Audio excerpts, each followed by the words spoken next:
Hiruzen Sarutobi had walked these underground corridors thousands of times over his decades as Hokage, but tonight the familiar scent felt different. Heavier. The pipe clenched between his teeth had gone cold 20 minutes ago, and he hadn't noticed. 3 ANBU operatives flanked him as he descended the spiral staircase into the restricted section. Their masks caught the flickering torchlight, Hound, Boar, and an operative codenamed Sparrow whose identity even Hiruzen rarely acknowledged. Sparrow was the Archive's permanent guardian, a shinobi who had chosen eternal silence over field duty 40 years ago. "The book you requested, Lord Hokage." Sparrow's voice rasped like paper torn slowly in half. "I must record your access." The series name is What If Naruto Was Hellsing Vampire? So let's start the series. Of course. The last time anyone opened this volume was 217 years ago. The second Hokage himself sealed it. Hiruzen paused on the final step. Tobirama sealed this personally? Yes, Lord Hokage. His private seal. Not the official Hokage seal, his blood seal. That changed things. Blood seals weren't administrative tools. They were warnings. The chamber at the bottom of the stairs was circular, no larger than a modest sitting room, lined floor to ceiling with scrolls bound in treated leather. Sparrow approached a seemingly random section of shelving and pressed 4 fingers against 4 specific points. Chakra flared, old chakra, preserved by techniques Hiruzen recognized as Tobirama's work, and a section of the wall simply ceased to exist, revealing a cubby the size of a bread box. Inside sat a single book. Not a scroll. A book. Bound in something that wasn't leather. "The cover," Hiruzen said quietly. "What material is this?" Sparrow didn't answer immediately. When the old shinobi finally spoke, his voice carried something Hiruzen had never heard from him before. Uncertainty. "We were never able to determine that, Lord Hokage. It is not animal skin. It is not plant fiber. Our tests indicate it predates the Sage of 6 Paths himself." Predates, Hiruzen stopped himself. That was impossible. The sage had created chakra. Nothing predated the sage. Hadn't it? "Sparrow, leave us. Hound, Boar, guard the stairway. No one enters." The ANBU obeyed without hesitation.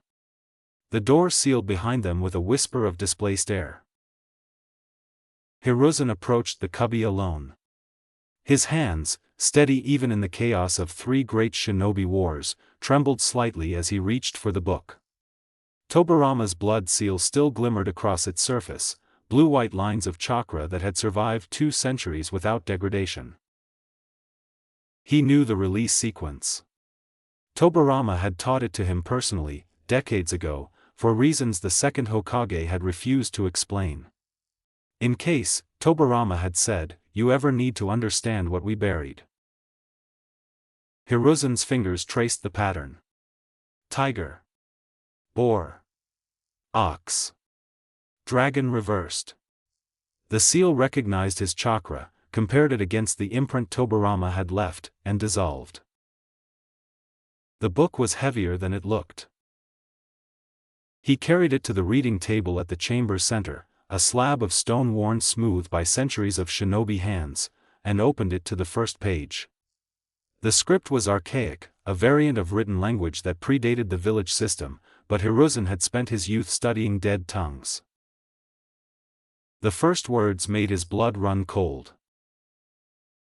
In the 83rd year following the Great Reset, when the world had forgotten what it once knew, there emerged from the northern wastes a warrior whose eyes held the crimson of old blood. She walked alone. She did not age. She did not eat. She asked only one question of all she met: does the blood of the forgotten still flow in this land? Hiruzen turned the page. His pipe fell from his lips and clattered against the stone floor. He didn't pick it up. 3 days earlier, Naruto Uzumaki had been convinced he was going to die. Not in a dramatic, heroic, taking down an enemy with his last breath sort of way. In a stupid way. The kind of death that made people shake their heads and say things like, "What was he thinking?" and "Jiraiya should have known better." The crevice had appeared out of nowhere. One moment he'd been running through the training exercise, Jiraiya's latest brilliant idea involved chasing the toad sage through a stretch of forest near the border of hot water country while trying to land a single hit, and the next moment the ground had simply stopped existing beneath his feet. No warning. No cracking sound. Just nothing where solid earth should have been. He'd fallen for a long time. Long enough to scream. Long enough to realize screaming wasn't helping. Long enough to think about Irika-sensei's face during their first ramen dinner together, and old man Tucci asking if he wanted extra pork, and the way Sakura-chan's hair caught the sunlight, and 100 other tiny things he'd never properly appreciated. Then he'd hit something. The impact drove every scrap of air from his lungs. Pain exploded through his left side, ribs, definitely ribs. He'd broken enough bones during training to recognize the sensation, and something sharp carved a furrow across his back. His head snapped against stone, and the world went white. He didn't know how long he lay there. Minutes. Hours. The light filtering down from the crevice above was thin and distant, barely enough to illuminate the rough walls of whatever underground chamber he'd crashed into. Blood pooled beneath him. He could feel it, warm and wet and wrong, spreading across the stone floor like spilled paint. Too much blood. Way too much blood. "Help," he tried to say, but the word came out as a wet gurgle. Nobody was going to find him down here. Jiraiya hadn't seen where he fell. The forest was dense enough that the crevice opening was probably hidden under brush. He was going to die alone in the dark, just like. Stop it. The voice in his head wasn't his own. Kurama. The Nine-Tails. His unwanted tenant. "You're not dying in this pathetic hole, brat. Use my chakra. Heal yourself." "I can't," Naruto whispered. His lips felt numb. "Can't focus." The fox's chakra stirred within him. He could feel it, that vast red ocean of power pressing against the seal that kept it contained, but he couldn't reach it. His concentration was shattered. Every time he tried to grasp the energy, pain washed through him and stole his grip. "Then I'll force it through. Hold still." "I'm already holding still." Quiet. The seal heated on his stomach. For a moment, Naruto felt Kurama's chakra beginning to leak through, a trickle of molten power that should have started knitting his wounds closed, but something was wrong. The energy didn't flow into his injuries. Instead, it seemed to catch on something. Something in the stone beneath him. Something that pulled at the chakra like a hungry mouth. "What?" Kurama's voice cut off. The fox went silent in a way Naruto had never experienced, not the sullen quiet of imprisonment, but a complete absence. Like a door slamming shut. The darkness pressed closer. And somewhere in that darkness, something stirred. She had been dreaming for a very long time. The dreams came in fragments. A city of impossible towers, burning. A sky the color of bruises. Someone screaming her name in a language no living tongue remembered. Faces, so many faces, all of them dust now. All of them gone. And always, always, the hunger. Not the thirst for blood, though that was part of it. A deeper hunger. The hunger of purpose denied. The hunger of a blade that had been sheathed for so long it had forgotten what cutting felt like. Sarah's Victoria opened her eyes. Darkness. Stone. The weight of millennia pressing down on her like a physical force. Her body felt wrong, stiff, weak, hollow. How long had she slept? Centuries? Millennia? Time had lost meaning in the depths of her torpor. But something had changed. Something had woken her. She could smell it. Fresh blood. Human blood. Young blood, rich with chakra. No, they didn't call it chakra anymore, did they? The world had changed. The language had changed. Everything had changed.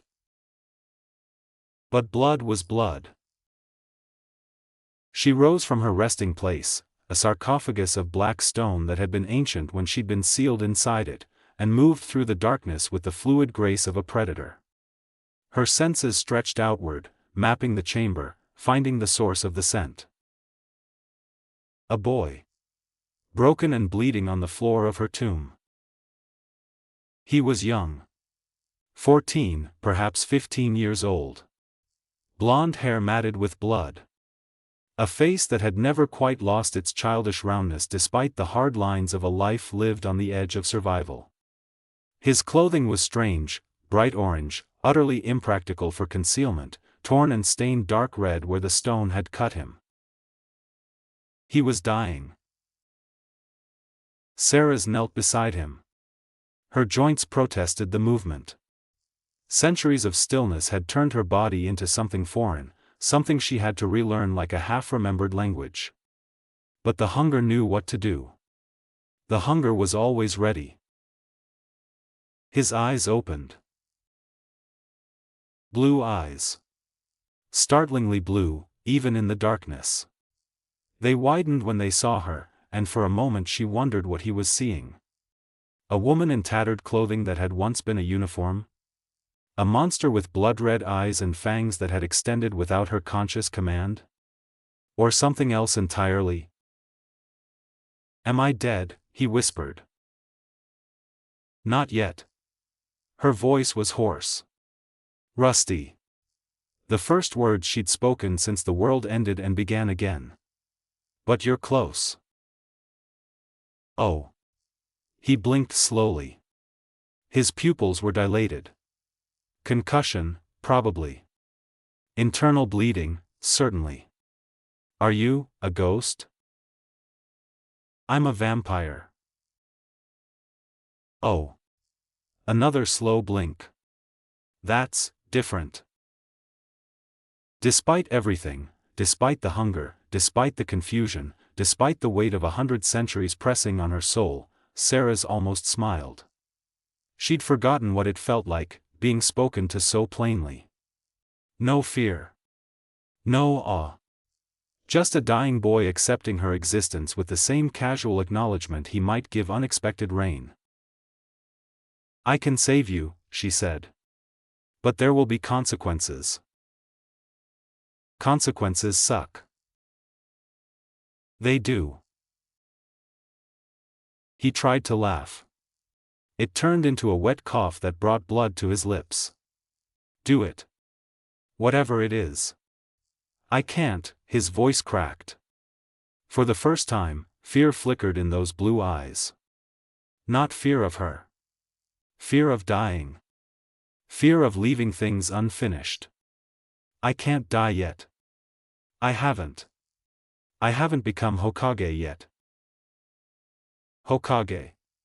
The word meant nothing to her. But the weight behind it, the desperate hope, the stubborn refusal to accept the end, that she understood. That was a language she'd spoken her whole life. Her whole death. Whatever she was now. She lifted him gently, cradling his broken body against her chest. His blood soaked through her tattered uniform, warm and vital and screaming with life that was about to be cut short. "Hold still," she said. "This will feel strange. She bit into his throat. The blood hit her like a wave of fire. Not just blood. Memories. Emotions. A lifetime compressed into the span of a heartbeat. A cold apartment. Empty cupboards. Old milk in the refrigerator. The sound of people whispering as he walked past. Don't play with that boy. Stay away from him. Why does the Hokage even allow a swing set? Sitting alone while other children ran to their parents. The third birthday he'd spent by himself. The fourth. The fifth. A mask. A real mask, not the metaphorical kind. He'd tried to steal one from a festival stall because he'd wanted to pretend he was someone else, anyone else, and the vendor had caught him and everyone had stared and he'd run and run and run until his legs gave out. Iruka-sensei. The first person who'd looked at him without disgust. Without fear. Ramen. The taste of miso pork. Iruka-sensei, do you think I could really become Hokage someday? I don't see why not, Naruto. He'd cried that night. He'd never told anyone. The academy. Failing. Failing again. Everyone laughing. Mizuki-sensei's smile that hadn't been a smile at all. The scroll. The forest. Iruka's blood on the ground. Shadow clones. More shadow clones than anyone had ever created. Mizuki's face twisting from triumph to terror. You're the, don't you dare say it. Iruka's voice, fierce despite the wound. His name is Naruto Uzumaki. He's my student. And he's going to be Hokage someday. Team 7. Sasuke's cold superiority. Sakura's hero worship of Sasuke and open annoyance toward him. Kakashi-sensei's lazy eye and impossible standards. But also, training together. Eating together. Fighting together. Those who abandon their friends are worse than trash. His own voice. He'd actually said that. And Kakashi had smiled beneath his mask, he was sure of it. The Nine Tails. The seal. The rage that wasn't his, the power that wasn't his, the loneliness that was absolutely his because who could understand what it felt like to share your body with a monster? Zabuza's sword. Haku's needles. You're important people, you want to protect them, don't you? The first time he'd understood what death really meant. The first time he'd felt a grief so profound it had unlocked something inside him, something the Nine Tails had been waiting to exploit. Jiraiya. Pervy sage. The toad hermit who'd taken him as an apprentice with all the ceremony of someone ordering lunch. You've got potential, kid. Buried under about 6 layers of terrible habits and worse instincts, but it's there. Training on the road. Hot springs, don't think about the hot springs. Learning the Rasengan. For days to master what took the 4th Hokage 3 years. Minato's son, should have known. You've got his stubborn streak. You knew my dad? Knew him? Kid, I. The memories scattered like startled birds as Sarah's wrenched herself away from his throat. She was shaking. Not from the hunger, she'd controlled that well enough, taking only what she needed to trigger the transformation that would save his life. No, she was shaking because of what she'd seen beneath the surface memories. Beneath the loneliness and determination and desperate hope. His blood. His blood was old. Not old in the way mortal blood was old, passed down through generations of ancestors and diluted by time. Old in a way that shouldn't exist. Old in a way that sang to something buried in her own undead heart. His blood carried the echo of a lineage she hadn't encountered since before the Great Reset. She knew that bloodline. She'd fought alongside its bearers in wars that had been erased from history. She'd watched them fall, one by one, believing their line had ended with the world that had ended. But here, in this boy, this loud, lonely, stubborn, ramen-obsessed boy, that ancient blood still flowed. "How," she whispered to his unconscious form, "are you still alive?" He couldn't answer. He'd passed out the moment her fangs pierced his skin, his body surrendering to the necessary trauma of her intervention. The wound on his throat was already closing, the pale scar that would mark him as someone who'd been touched by vampiric power forming just above his collarbone. He would live. And somehow, impossibly, the blood of the Senju, the true Senju, the original line that Hashirama Senju had descended from but never fully embodied, still flowed through the veins of this orphan boy who wanted to be Hokage. Sarah sat in the darkness of her tomb, cradling the unconscious child against her chest, and for the first time since the world burned, she allowed herself to cry. Jiraiya found them 6 hours later. He'd torn apart half the forest searching for his apprentice, following a chakra signature so faint it was almost invisible. The crevice had been hidden beneath a genjutsu, an old one, predating any technique Jiraiya recognized, and it had taken him far too long to notice the subtle distortion in the natural energy flow. When he finally dropped into the underground chamber, prepared for the worst, he found something he had no context for. Naruto lay on a slab of black stone, his head resting on a folded piece of tattered fabric that might once have been part of a military uniform. His wounds had been bandaged, the bandages were torn from the same uniform, Jiraiya realized, and his breathing was slow but steady. The orange of his jumpsuit was barely visible beneath a layer of dried blood and stone dust.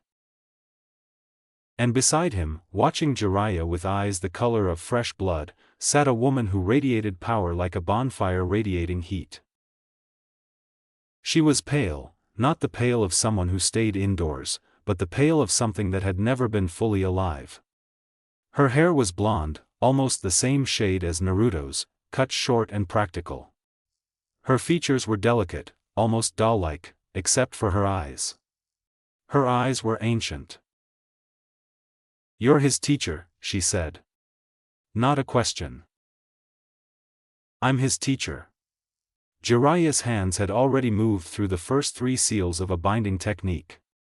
"And you're going to explain who you are, what you've done to my student, and why I shouldn't kill you where you stand." "Kill me?" Something flickered across her face. Amusement? Exhaustion? "You could try. But you should know, I saved his life." He fell. The fall broke him. He would have died if I hadn't intervened. Intervened how? I gave him my blood. A small amount. Enough to accelerate his healing. She gestured at the bandaged wounds. The physical injuries are already closing. The internal damage should be fully repaired within another hour. Jiraiya's mind raced through possibilities. Healing blood. Pale skin. Red eyes. "You're a vampire." "I am." "There hasn't been a confirmed vampire sighting in 300 years. There hasn't been a vampire in the world to be sighted." Her voice carried a weight of loneliness that made Jiraiya pause despite himself. "I am the last. As far as I know. The others," she stopped. Swallowed. "The others died during the Great Reset. I survived because I was sealed away. Sleeping. Dreaming. Waiting for something I wasn't sure would ever come." The Great Reset? Jiraiya had never heard the term. "What are you talking about?" The woman, the vampire, studied him with those impossible eyes. "You truly don't know. None of you know. Your entire civilization was built on the ashes of what came before, and you've forgotten it completely. The Sage of 6 Paths wasn't the beginning of chakra. He was the beginning of chakra after the collapse. He rebuilt. He didn't create." That's impossible. The sage. The sage was a great man.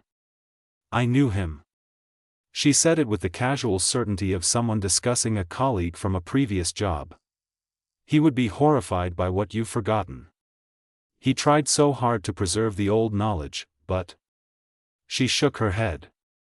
It doesn't matter now. What matters is the boy. Naruto. Jiraiya's voice hardened. His name is Naruto. Naruto. She tested the name carefully. He showed me, when I took his blood, I saw his memories. It's a side effect of the healing process. I didn't intend to look, but I couldn't stop it. Her expression shifted into something Jiraiya couldn't read. He's been alone his entire life, hasn't he? Feared. Hated. Treated as something less than human. And yet he still wants to protect the people who hurt him. He still wants to be their leader.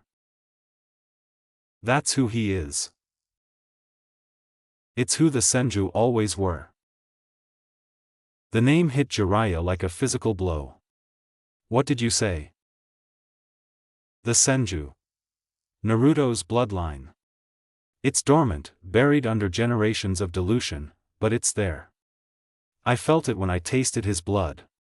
He's a descendant of the same lineage that produced Hashirama Senju, though I suspect even Hashirama didn't fully manifest what the original Senju were capable of. The blood has thinned over the millennia. But in this boy...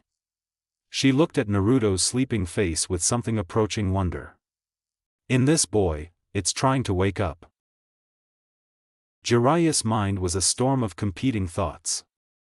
The Senju bloodline was thought to have died out except for Tsunade, and she'd left the village years ago.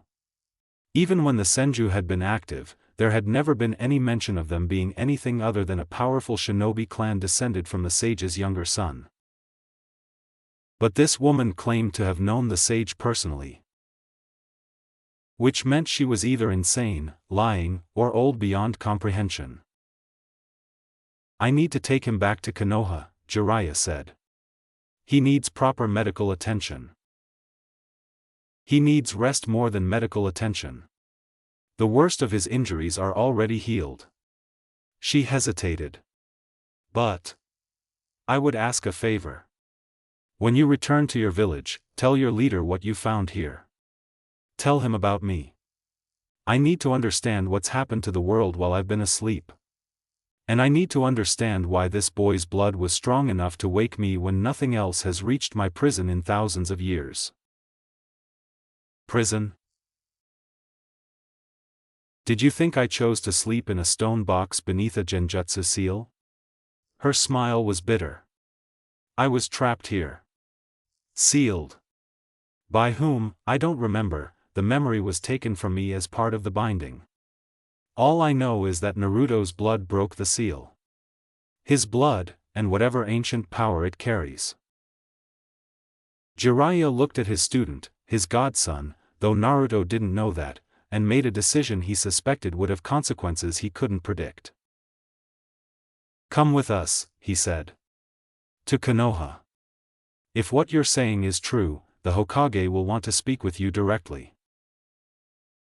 The vampire stared at him for a long moment. Then she laughed, a rusty, unpracticed sound, as if she'd forgotten how. You're inviting a vampire into your village? Just like that? I'm inviting the person who saved my student's life. Jiraiya met her eyes without flinching. I'll deal with the vampire part later.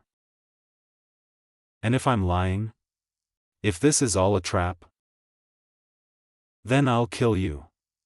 He said it simply, without bravado. I'm one of the legendary 3 sages. I've fought things that would make your ancient heart stop, if it still beat. I'm not afraid of you. She studied him with an expression he couldn't quite parse. Respect? Curiosity? Amusement? You remind me of someone I used to know, she said quietly. A man who wasn't afraid of monsters either.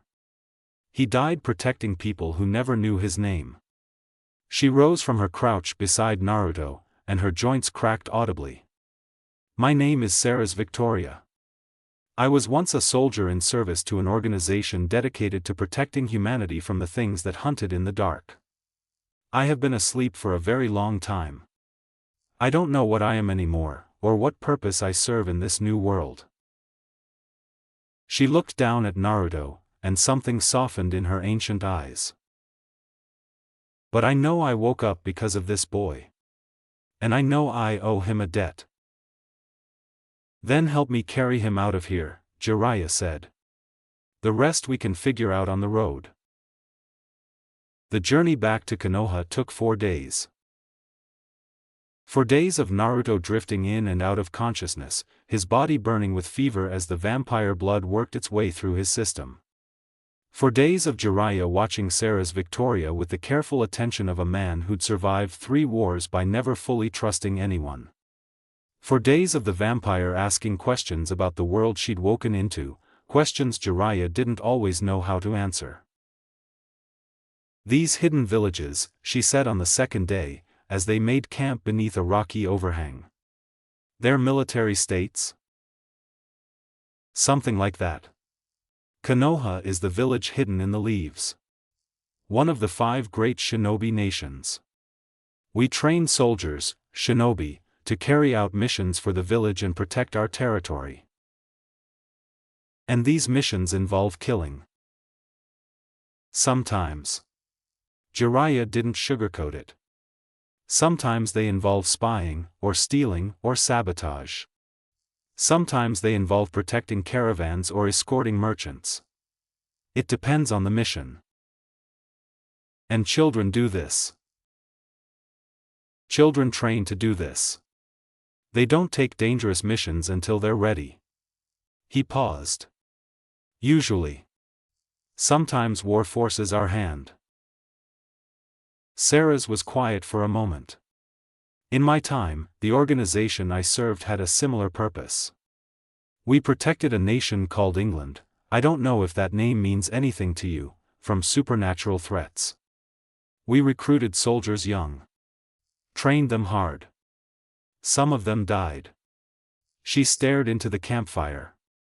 I was one of the lucky ones. I survived long enough to become a monster. Is that how you see yourself? A monster? I'm a vampire. Her voice was flat. I drink blood to survive. I can't walk in sunlight without protection. I've killed more people than I can count, and some of them probably didn't deserve it. What else would you call me? Jiraiya considered the question. You saved my student. You didn't have to. You could have let him die and fed on his corpse. Instead, you gave him your blood and sat by his side for hours waiting for me to find you. That doesn't sound like a monster to me. Your student. Sarah's glanced at Naruto's sleeping form.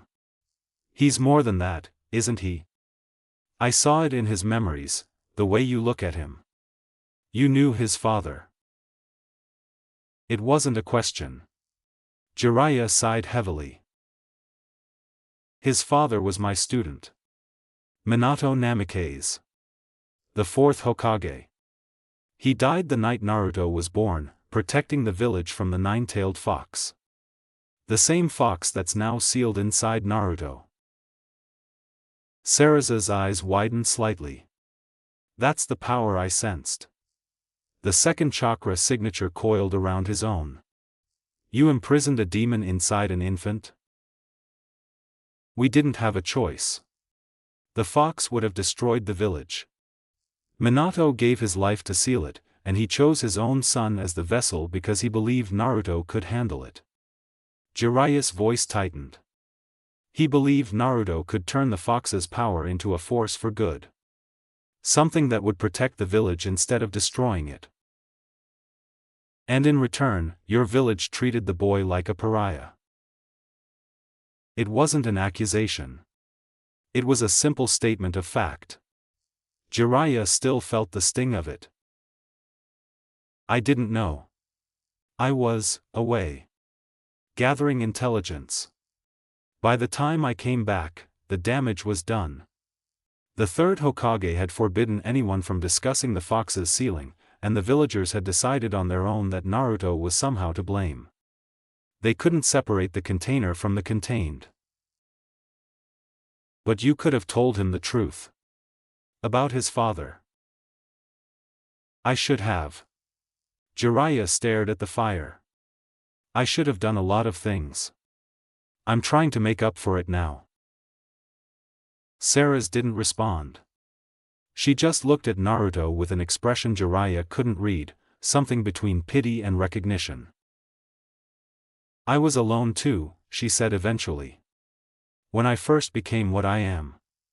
My master saved my life the same way I saved Naruto's, but he didn't stay to teach me how to survive. I had to figure it out on my own. The hunger. The strength. The constant awareness that I was something other than human. Her voice dropped. I don't want that for this boy. He's already carrying enough weight. He's strong. Stronger than anyone gives him credit for. I know. I saw his memories. She almost smiled. He's also loud, impulsive, and incapable of backing down from a fight. Which means he's going to get himself killed unless someone teaches him how to survive. Jiraiya raised an eyebrow. Are you offering? I owe him a debt. I always pay my debts. Sarah's met his eyes across the fire. When we reach your village, I'll speak to your Hokage. If he allows it, I'd like to help train the boy. Not in ninjutsu or whatever you call your techniques, you're clearly more qualified for that. But survival. Combat instincts. How to read an opponent. How to fight when you're outmatched. How to keep going when everything in you wants to stop. She looked down at her hands, pale, strong, currently clenched into fists. I've had a very long time to think about the things I wish someone had taught me. It seems a waste not to pass them on. The gates of Konoha appeared on the horizon on the morning of the fourth day.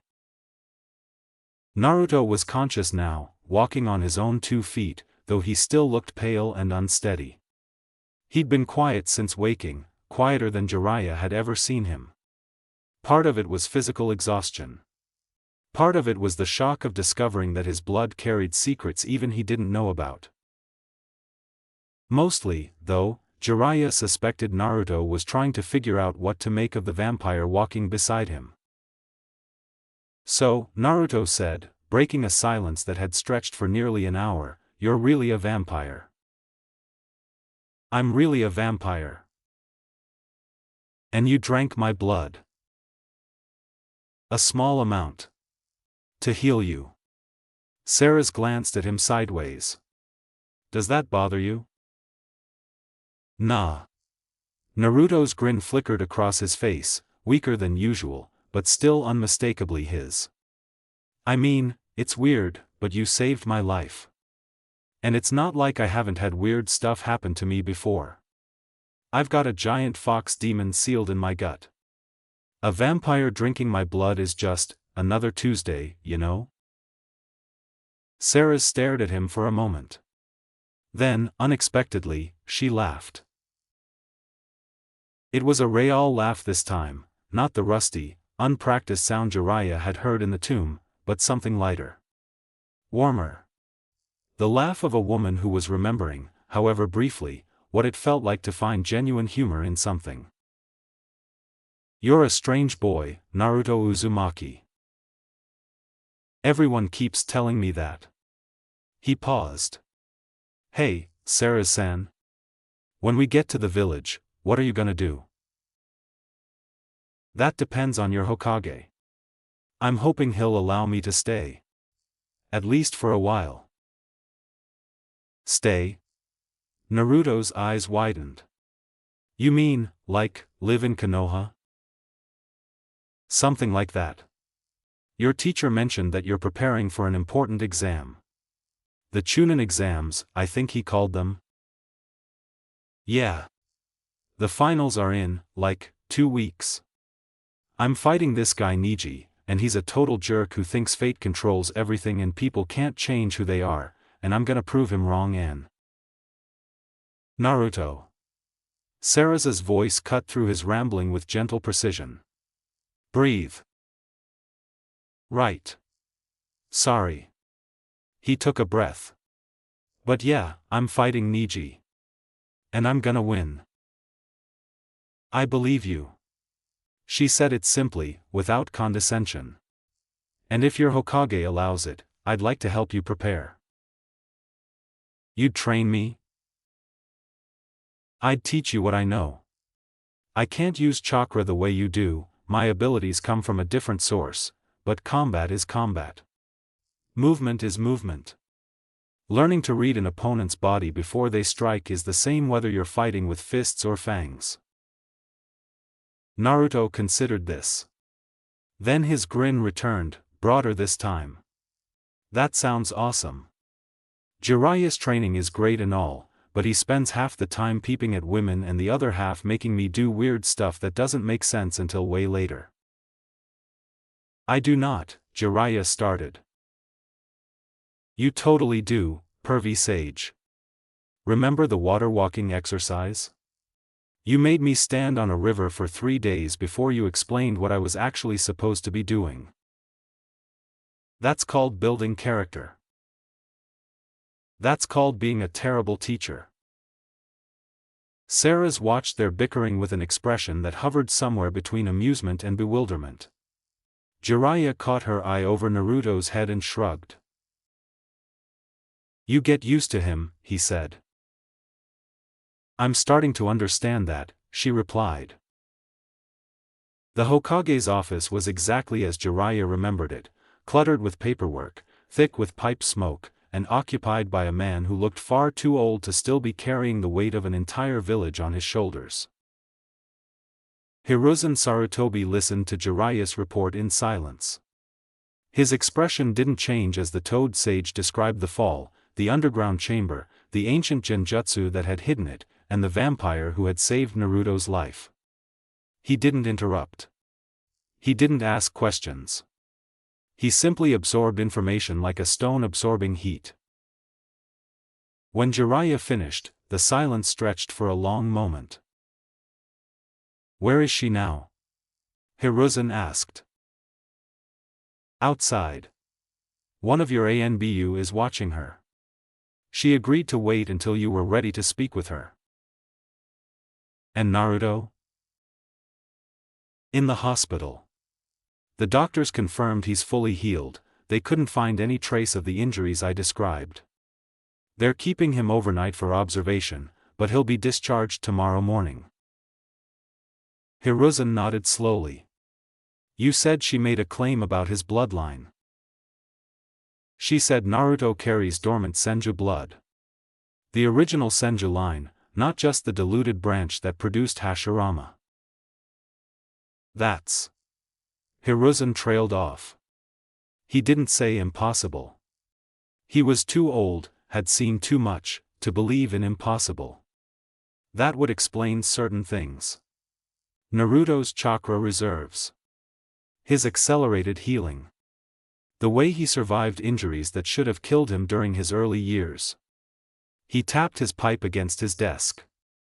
But the Senju bloodline was never recorded as having any particular healing abilities beyond what any skilled medical ninja could achieve.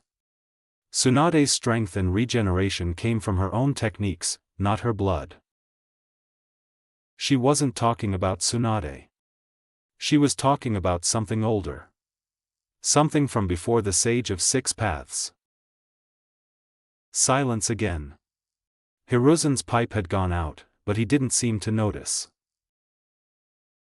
There's a book, he said finally. In the restricted archives. Tobirama sealed it himself, over 200 years ago. I've never opened it. He told me to open it only if I needed to understand what we buried. He stood slowly, his joints protesting. I think it's time. The book was waiting for Hiruzen when he entered the archive. Sparrow had prepared everything according to his instructions, the reading table cleared, the lighting adjusted, the ancient volume placed precisely in the center of the stone slab with Tobarama's blood seal still shimmering across its surface. Hiruzen approached it the way he might approach a live explosive tag. The seal recognized him. Tobarama's chakra had been keyed to his own decades ago, for reasons the second Hokage had never explained. Tiger. Boar. Ox. Dragon reversed. The pattern was engraved in his muscle memory, even though he'd never performed it before tonight. The seal dissolved. The book opened. In the 83rd year following the Great Reset, when the world had forgotten what it once knew, there emerged from the northern wastes a warrior whose eyes held the crimson of old blood. Hiruzen read the passage 3 times before he allowed himself to believe what it was saying. The book wasn't a history. It was a warning. Written by someone who had encountered Sarah's Victoria nearly 2,000 years ago, if the dating system described in the text was accurate, and had recognized her for what she was. A survivor. A relic. A weapon that had been sleeping since the cataclysm that erased whatever civilization existed before the Sage of Six Paths. The author didn't know what the Great Reset had been.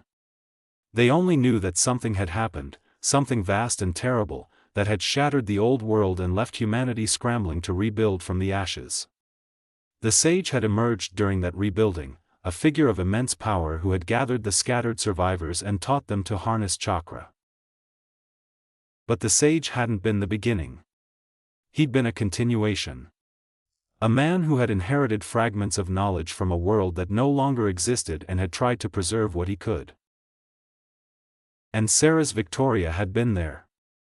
Not as a participant, she'd been sealed away before the reset occurred, but as a witness. A living record of what humanity had lost. She does not age. She does not die.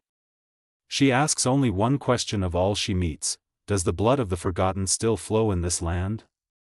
I did not understand the question then. I understand it now. She seeks the lineage of warriors who stood against the darkness in the time before time.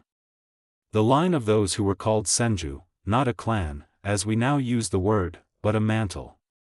A responsibility. A promise written in blood. Hiruzen's hands were shaking. The Senju weren't just a clan. They were a legacy. A bloodline that had been deliberately preserved across millennia, passed down through generations like a torch in the dark. Hashirama had been the greatest of them, but he hadn't been the first. And Naruto. Naruto carried that same blood. Buried deep. Sleeping. But there. Should she find what she seeks, the consequences will be beyond our reckoning. The blood of the forgotten carries power that predates chakra itself. It is the blood of those who stood at the boundary between life and death and chose to defend the living. It is the blood of guardians. The blood of sacrifice. The blood of those who understood that some things are worth dying for, and some things are worth living for, no matter the cost. At the bottom of the page, in handwriting that Hiruzen recognized as Tobarama's, a single line had been added. She's still out there. We don't know where. Pray she never wakes. Hiruzen closed the book. His pipe lay forgotten on the stone floor. His hands had stopped shaking, but his heart was racing in a way it hadn't since his youth. He thought about Naruto, loud, stubborn, impossible Naruto, who had been treated as a monster his entire life and had somehow decided to become a hero anyway. He thought about the vampire waiting in the hallway outside his office, carrying secrets that could reshape their understanding of the world. And he thought about Tobarama's warning, written 2 centuries ago, about a sleeping weapon that had now awakened. Pray she never wakes. But she had woken. And she'd found exactly what she'd been looking for. Sarah's Victoria stood in the hallway outside the Hokage's office, her back against the wall, her eyes closed.